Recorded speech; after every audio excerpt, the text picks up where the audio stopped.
നമസ്കാരം. 2026 കേരളത്തോടൊപ്പം തെരഞ്ഞെടുപ്പ് നടക്കാൻ പോകുന്ന ഒരു സംസ്ഥാനമാണ് ബംഗാൾ. പശ്ചിമ ബംഗാളിൽ ഇത്തവണ BJP ഭരണം പിടിക്കുമോ? ഭരണം പിടിക്കാനുള്ള എല്ലാ ഒരുക്കങ്ങളും BJP പൂർത്തിയാക്കിയിട്ടുണ്ടോ? മമതാ ബാനർജിയെ താഴെ ഇറക്കാനുള്ള സർജിക്കൽ സ്ട്രൈക്ക് ഇപ്പോൾ BJP നടത്തുകയാണോ? ഏതാനും ചില രാഷ്ട്രീയ നീക്കങ്ങൾ ഇതിൻ്റെ സൂചനയാണ് നമുക്ക് നൽകുന്നത്. പ്രധാനമന്ത്രി നരേന്ദ്രമോദിയെ കോൺഗ്രസിൻ്റെ പശ്ചിമ ബംഗാളിൽ ഏറ്റവും മുതിർന്ന നേതാവായ അധിർ രഞ്ജൻ ചൗധരി കഴിഞ്ഞ ദിവസം പോയി കണ്ടത് വലിയ രാഷ്ട്രീയ ഊഹാപോഹങ്ങൾക്ക് ഇടയാക്കിയിട്ടുണ്ട്.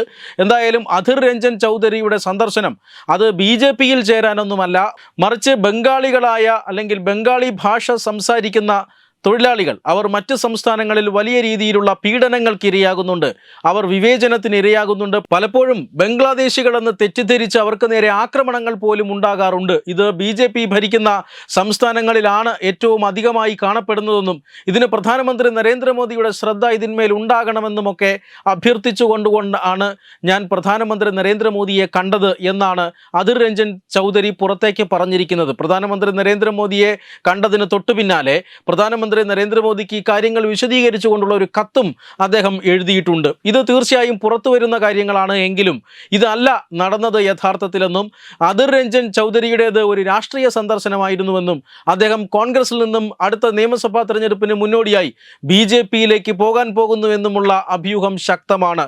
ഈ അഭ്യൂഹം ഉയരുന്നതിന് ഏറ്റവും പ്രധാനമായി 3 കാരണങ്ങളുണ്ട്. ഒന്ന്, അധിർ രഞ്ജൻ ചൗധരിക്ക് ഇത്തരത്തിൽ പശ്ചിമ ബംഗാളിൽ നിന്നുള്ള തൊഴിലാളികളുടെ പ്രശ്നത്തിൽ ഇടപെടണം, അതിന് പ്രധാനമന്ത്രി നരേന്ദ്രമോദിയെ കാണണം എന്നുണ്ടായിരുന്നുവെങ്കിൽ അത് തീർച്ചയായും ഈ തെരഞ്ഞെടുപ്പ് അടുത്തു നിൽക്കുന്ന സാഹചര്യത്തിൽ പാർട്ടി ഹൈക്കമാൻഡിനെയോ പാർട്ടിയുടെ സംസ്ഥാന നേതൃത്വത്തെയോ എങ്കിലും അറിയിച്ചിട്ട് വേണം കാണേണ്ടതായിരുന്നത്. പക്ഷേ അത്തരമൊരു അറിയിപ്പ് ഹൈക്കമാൻഡിനോ മറ്റേതെങ്കിലും പാർട്ടി ഘടകത്തിനോ ലഭിച്ചതായി അറിവില്ല.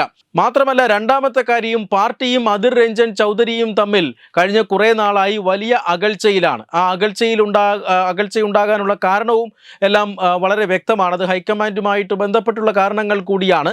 അതുകൊണ്ട് തന്നെ ഹൈക്കമാൻഡിന് അത്ര തൃപ്തികരനല്ലാത്ത, ഇപ്പോൾ കേരളത്തിലെ ശശി തരൂരിനെ പോലെ തന്നെ ഹൈക്കമാൻഡുമായി അത്ര ടേംസിലല്ലാത്ത ഒരു നേതാവാണ് പശ്ചിമ ബംഗാളിലെ അധിർ രഞ്ജൻ ചൗധരി. മാത്രമല്ല, അധിർ രഞ്ജൻ ചൗധരിയും പ്രധാനമന്ത്രി നരേന്ദ്രമോദിയുമായിട്ടുള്ള കൂടിക്കാഴ്ച അത് ദുരൂഹമാണ് എന്ന് പറയുന്നത് മറ്റ് രാഷ്ട്രീയ പാർട്ടിയിലെ പ്രവർത്തകരോ അല്ലെങ്കിൽ മറ്റേതെങ്കിലും ആളുകളോ അല്ല, മറിച്ച് കോൺഗ്രസിൻ്റെ ഹൈക്കമാൻഡ് തന്നെ ഈ സന്ദർശനം ദുരൂഹമാണ് എന്ന് പറയുകയാണ്. എന്ന് പറഞ്ഞാൽ കോൺഗ്രസിലെ പശ്ചിമ ബംഗാളിലെ തലമുതിർന്ന നേതാവ് പ്രധാനമന്ത്രി നരേന്ദ്രമോദിയെ കണ്ടത് ഈ പറയുന്നത് പോലെ പശ്ചിമ ബംഗാളിലെ തൊഴിലാളികളുടെ പ്രശ്നങ്ങൾ ഏറ്റെടുത്ത് ആ കാര്യം ചർച്ച ചെയ്യാനല്ല, മറിച്ച് 2026 തെരഞ്ഞെടുപ്പിന് തൊട്ട് മുമ്പ് ഈ പാർട്ടിയിലേക്ക്, അതായത് BJPയിലേക്ക് ചേരാനുള്ള ശ്രമത്തിൻ്റെ ഭാഗമായിട്ടുള്ള വലിയ പ്രധാനപ്പെട്ട ചർച്ചകളാണ് പ്രധാനമന്ത്രിയുമായി നടത്തിയത് എന്ന അഭ്യൂഹത്തിനാണ് ഇപ്പോൾ ഏറ്റവും അധികം പ്രാധാന്യം കൂടുതൽ.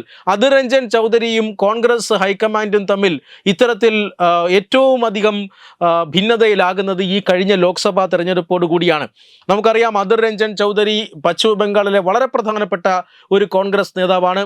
അതോടൊപ്പം തന്നെ അദ്ദേഹം ദീർഘകാലം MP ആയിരുന്ന വ്യക്തിയാണ്, ലോക്സഭയിൽ പ്രതിപക്ഷ നേതാവായിരുന്ന വ്യക്തിയാണ്. അതോടൊപ്പം തന്നെ പാർട്ടി സംസ്ഥാനത്തിൻ്റെ മേധാവി, അതായത് പശ്ചിമ ബംഗാൾ ഘടകത്തിൻ്റെ പ്രസിഡന്റുമൊക്കെ ആയിരുന്ന വ്യക്തിയാണ്. ഇങ്ങനെ വളരെ പ്രധാനപ്പെട്ട ഒരു വ്യക്തിയും കോൺഗ്രസ് ഹൈക്കമാൻഡും തമ്മിൽ എപ്പോഴാണ് അല്ലെങ്കിൽ ഏത് കാലഘട്ടത്തിലാണ് രണ്ട് ധ്രുവത്തിലായത് എന്ന് ചോദിച്ചാൽ കഴിഞ്ഞ ലോക്സഭാ തെരഞ്ഞെടുപ്പോട് കൂടിയാണ്. ഇദ്ദേഹത്തിൻ്റെ ലോക്സഭാ നിയോജക മണ്ഡലം കഴിഞ്ഞ കുറേ വർഷങ്ങളായി, അതായത് 1999 മുതൽ 2019 വരെ 5 ലോക്സഭാ തെരഞ്ഞെടുപ്പുകൾ നടന്നു. ഈ 5 ലോക്സഭാ തെരഞ്ഞെടുപ്പുകളിലും അധിർ രഞ്ജൻ ചൗധരി പശ്ചിമ ബംഗാളിലെ ബെഹ്റാംപൂർ മണ്ഡലത്തിൽ നിന്നാണ് വിജയിച്ചു വന്നിട്ടുള്ളത്. അദ്ദേഹത്തിൻ്റെ അടിയുറച്ച സീറ്റാണ്, കോൺഗ്രസിൻ്റെ കോട്ടയാണ്. കോൺഗ്രസും RSPയും മാത്രമേ ഇതുവരെ ആ സീറ്റിൽ നിന്നും ജയിച്ചു വന്നിട്ടുള്ളൂ. പക്ഷേ ഇതാദ്യമായി തൃണമൂൽ കോൺഗ്രസ് 2024 വിജയിച്ചു വന്നു. ആ 2024 തൃണമൂൽ കോൺഗ്രസ് വിജയിക്കാനുള്ള ഏറ്റവും പ്രധാനപ്പെട്ട കാരണമെന്നത് കോൺഗ്രസിനകത്തെ മുസ്ലിം പ്രീണന രാഷ്ട്രീയക്കാരാണ് എന്ന് അദ്ദേഹം ഉറച്ചു വിശ്വസിക്കുന്നുണ്ട്. അതായത് 2019 വരെ 1999 മുതൽ 2019 വരെ തൻ്റെ ഉറച്ച കോട്ടയായിരുന്ന ബെഹ്റാൻപൂരിൽ അവിടെ മത്സരിച്ച് വിജയിച്ചത് ആരാണ് എന്നതാണ് മറ്റൊരു പ്രധാനപ്പെട്ട കാര്യം. യൂസഫ് പട്ടാനാണ്. യൂസഫ് പട്ടാൻ പശ്ചിമ ബംഗാൾ സ്വദേശിയല്ല. അദ്ദേഹം ഗുജറാത്തിലെ വഡോദരയിൽ നിന്നുള്ള ഒരു വ്യക്തിയാണ്.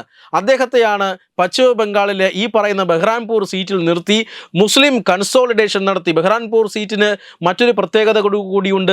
50% മുസ്ലിം വോട്ടർമാരുള്ള ഒരു മണ്ഡലമാണ്.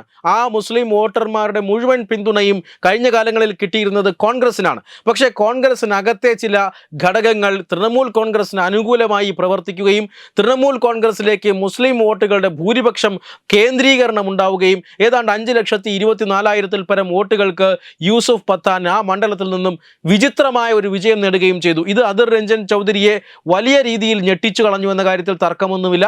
അത് കോൺഗ്രസിനകത്തെ ഇസ്ലാമിക തീവ്ര നിലപാടുകാരുടെ ഒരു നയമായിരുന്നു. അവർക്കൊപ്പം നിൽക്കാത്തതിൻ്റെ പേരിൽ അദിർ രഞ്ജൻ ചൗധരിയെ പാർട്ടിക്കാർ കാലുവാരിയതാണ്. മുസ്ലിം ആണ് എന്നതിൻ്റെ പേരിൽ, അതായത് യൂസുഫ് പട്ടാൻ മുസ്ലിം ആണ് എന്നതിൻ്റെ പേരിൽ ആ ഭാഗത്തേക്ക് മുസ്ലിം വോട്ടുകൾ കേന്ദ്രീകരിക്കപ്പെടുകയായിരുന്നു. ഇത് വളരെ വ്യക്തമായി മനസ്സിലായത്, അതായത് സംസ്ഥാന രാഷ്ട്രീയത്തിൽ മുസ്ലിങ്ങളുടെ വോട്ടിൻ്റെ ഒരു കേന്ദ്രീകരണമുണ്ട്. ആ കേന്ദ്രീകരണമാണ് തൃണമൂൽ കോൺഗ്രസിനെ പിടിച്ചു നിർത്തുന്നത്.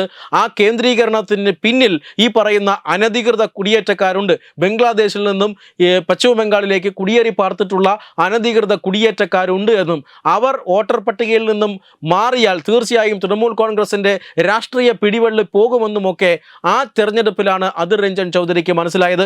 അന്നു മുതൽ അദ്ദേഹം പാർട്ടിയുമായി അകൽച്ചയിലാണ്. ഇന്നിപ്പോൾ പ്രധാനമന്ത്രി നരേന്ദ്രമോദിയെ കണ്ടിരിക്കുന്നു. അത് പശ്ചിമ ബംഗാളിൽ BJP നടത്താൻ പോകുന്ന രഹസ്യ നീക്കത്തിൻ്റെ ഭാഗമാണ് എന്ന കാര്യത്തിൽ തർക്കമൊന്നുമില്ല. അതുകൊണ്ടാണ് ഇപ്പോൾ ഈ ബംഗാളി തൊഴിലാളികളുടെ പ്രശ്നമാണ് ചർച്ച ചെയ്തത് എന്ന വേർഷൻ മാത്രം രംഗത്ത് വന്നത്. വരും ദിവസങ്ങളിൽ BJPയും അദിർ രഞ്ജൻ ചൗധരിയും തോളോട് തോൾ ചേർന്ന് നിൽക്കുന്ന കാലം വിദൂരമല്ല എന്ന് വിലയിരുത്തുന്ന രാഷ്ട്രീയ നിരീക്ഷകരുമുണ്ട്.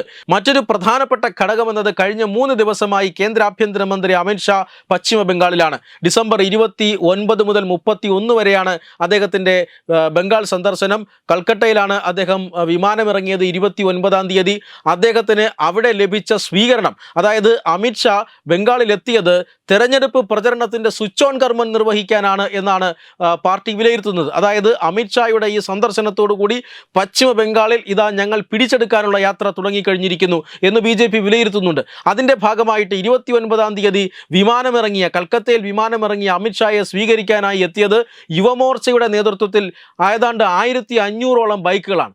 1500ഓളം ഇരുചക്ര വാഹനങ്ങളുടെ അകമ്പടിയിലാണ് അമിത്ഷാ അവിടെ നിന്നും ആ വിമാനത്താവളത്തിൽ നിന്നും അടുത്ത സ്വീകരണ സ്ഥലത്തേക്ക് പോയത്. മാത്രമല്ല ബാക്ക് ടു ബാക്ക് അദ്ദേഹത്തിന് നിരന്തരം മീറ്റിങ്ങുകൾ ഉണ്ടായിരുന്നു. കഴിഞ്ഞ 2 ദിവസമായി അടച്ചിട്ട മീറ്റിങ്ങുകളുണ്ട്. അതോടൊപ്പം തന്നെ പബ്ലിക് റാലികളുണ്ട്. BJPയുടെ ബൂത്ത് ലെവൽ നേതാക്കന്മാരെ വരെ നേരിട്ട് കാണുന്ന തരത്തിലാണ് അമിത്ഷായുടെ മീറ്റിങ്ങുകൾ അറേഞ്ച് ചെയ്തിരിക്കുന്നത്. MP MLA-മാരടങ്ങുന്ന പശ്ചിമ ബംഗാളിൽ നിന്നുള്ള BJP ജനപ്രതിനിധികളെ കാണുന്നുണ്ട്. മാത്രമല്ല ഈ പശ്ചിമ ബംഗാളിലെ ഏറ്റവും പ്രധാനപ്പെട്ട പാർട്ടി പ്രവർത്തകരെയും നേതാക്കളെയും കാണുന്നുണ്ട്. ബൂത്ത് തലത്തിലുള്ള പ്രവർത്തകരെ കാണുന്നുണ്ട്. കൊൽക്കത്ത മുനിസിപ്പൽ കോർപ്പറേഷൻ അടക്കമുള്ള തദ്ദേശ സ്ഥാപനങ്ങളിലെ ജനപ്രതിനിധികളുമായും കൗൺസിലർമാരുമായിട്ടുമൊക്കെ അദ്ദേഹം കൂടിക്കാഴ്ച നടത്തുന്നുണ്ട്.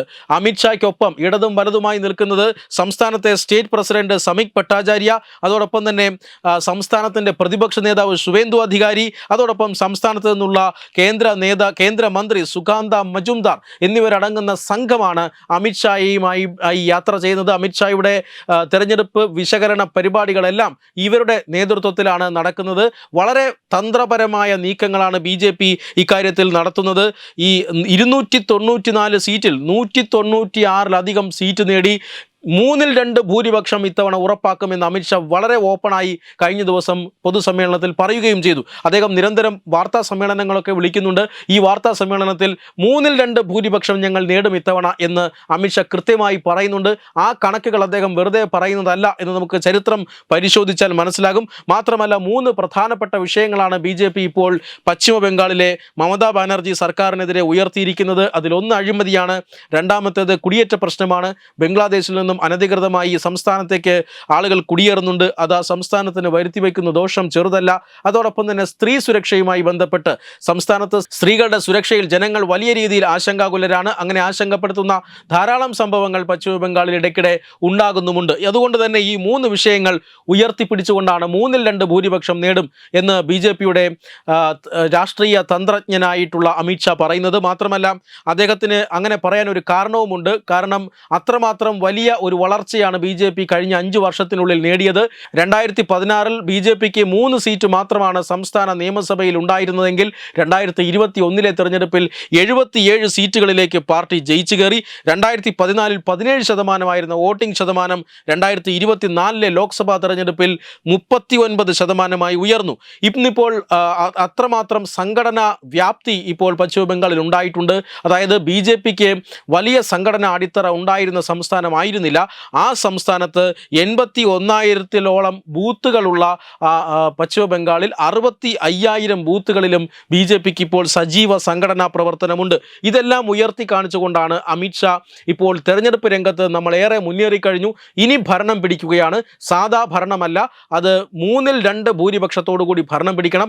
ഒറീസയിലെയും അതുപോലെ തന്നെ ബീഹാറിലെയും തെരഞ്ഞെടുപ്പ് വിജയങ്ങൾക്ക് ശേഷം ഏറ്റവും മഹത്തായ വിജയം BJP ഇതാ പശ്ചിമ ബംഗാളിൽ നേടാൻ പോകുന്നു എന്ന ഉറപ്പാണ് കേന്ദ്ര നേതൃത്വവും പാർട്ടിയുടെ സംസ്ഥാന ഘടകവും നൽകുന്നത്.